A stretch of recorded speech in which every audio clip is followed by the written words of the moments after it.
Dig, what it do, man? Y'all know what it is already. It's your boy D, and welcome to the channel. And my line, though, man. Watch who you know, and know who the hell you watch. Let's get it. Subscribe. The warriors address it, lace up, regain order. The boss comes first, the rest is added on it. The warriors address it, lace up, regain order. The boss comes first, the rest is added on it. Yo, hey, check it out, man. We got another one for you right now. I'm glad y'all came to the channel. You feel me? And my line, though. Make sure y'all subscribe. Hit that notification bell, man. And y'all can wait the thumbs up and thumbs down it if you want at the end of this video. But dig, y'all remember the situation with George Floyd, right? What was it? 2020? Minnesota? Nah, I stayed in Minnesota for a hot second. Basically right there where George Floyd was, on the live that, right? So, check it out though. Y'all remember the police officer that had the knee to the neck? Dig this. Former Minneapolis police officer Derek Chauvin, because I don't know if I'm pronouncing it right, has been hospitalized after suffering serious injuries during a prison attack on Friday, November the 25th. The 47-year-old, who was convicted of murdering George Floyd in 2020, was repeatedly stabbed by another inmate at a medium security facility in Arizona.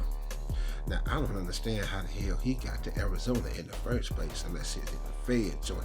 Now, the Bureau of Prisons confirmed to the Associated Press that responding employees initiated life-saving measures for one incarcerated individual at the Federal Correction Institution in Tucson. I just said that. No employees were injured during the incident. Now, visitation to the facility, which houses 380 inmates, has been suspended. So, yeah, they on a big lockdown. They probably be on a lockdown for probably like 30 days, probably. On Saturday, November the 25th, Minnesota Attorney General Keith Ellison said that he was sad to hear that Derek C. was the target of violence. He was duly convicted of his crimes, and like any incarcerated individual, he should be able to serve his sentence without fear of retaliation or violence. Now, Ellison, who led the prosecution in the trial against Chauvin or whatever in 21, released a book in May. Everybody getting money off of it, right? Released a book in May titled Break the Wheel, Ending the Cycle of Police Violence. Now, the book revisits the murder case of Floyd and the country's reckoning with police violence and accountability. Ain't no accountability, really, to be honest with you, man. The disgraced cop is concurrently serving 2 sentences of over 20 years each for the death of Floyd and for the violation of a 14-year-old boy's civil rights. Y'all gonna have to go read about that one now. He was convicted of second-degree unintentional murder, third-degree murder, and second-degree manslaughter in a highly publicized trial in April of 2021. As widely reported, the 46-year-old pled that he was unable to breathe. We actually all witnessed this. The world witnessed this whole thing, right? So in February of 22, this officer pled guilty to civil rights violations in a separate case where he was accused of kneeling on a 14-year-old in a similar fashion during an arrest in 2017. On Monday, November the 20th, the U.S. Supreme Court denied Chauvin's appeal to overturn the guilty verdict in the Floyd case. His lawyers argued that he did not receive a fair trial due to the publicity surrounding the case. Additional officers charged in relation to the fatal arrest includes J. Anderson K., Thomas Lane, and Thah. Thah, who were each convicted of depriving Floyd of his civil rights. K and T were also convicted of failing to intervene as Chauvin kneeled on the man's neck. Now, we all watched this, right?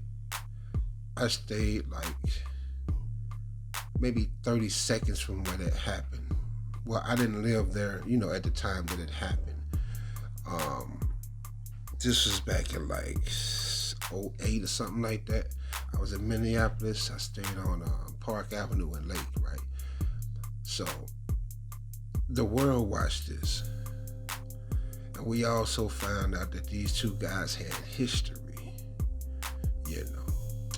at one point. But for them to say that, basically to say that he should be able to do his time in peace is kind of ludicrous, because you got to think about it. You don't speak like that about everybody else that's incarcerated for these type of things, And he did what he did, you know what I mean? And you get what your hand called for. You that man on TV in front of the world. You think there's not gonna be people that's gonna try to, retaliate for that man's passing, or just for the fact of how you did it, or you being the kind of person that you are? Same thing with Jeffrey Dahmer. The person who did what he did to Jeffrey Dahmer, I don't believe none of his people, friends, family, or loved ones was a victim of Jeffrey Dahmer. But he snapped and did what he did to the man because of what he did. Right? I say this to say this. Karma is real. You get what your hand calls for. If you do wrong, wrong will follow you. And not necessarily right after the moment you do wrong, not necessarily the next day, the next week, the next month, or the next year. But when you do wrong, it eventually catch up with you. Now tell me in my line, though. Y'all know what to do, man. Like, subscribe, comment, share. Hit that notification bell, man. Let's talk about it down there. As always, love the life you live and the loyalty that's within it. I'm out. Subscribe, subscribe, subscribe. The warriors address it, lace up, regain order. The boss comes first, the rest is added on it. The warriors address it, lace up, regain order. The boss comes first, the rest is added on it. The warriors address it, lace up, regain order. The boss comes first, the rest is added on it. The warriors address it, lace up, regain order. The boss comes first, the rest is added on it.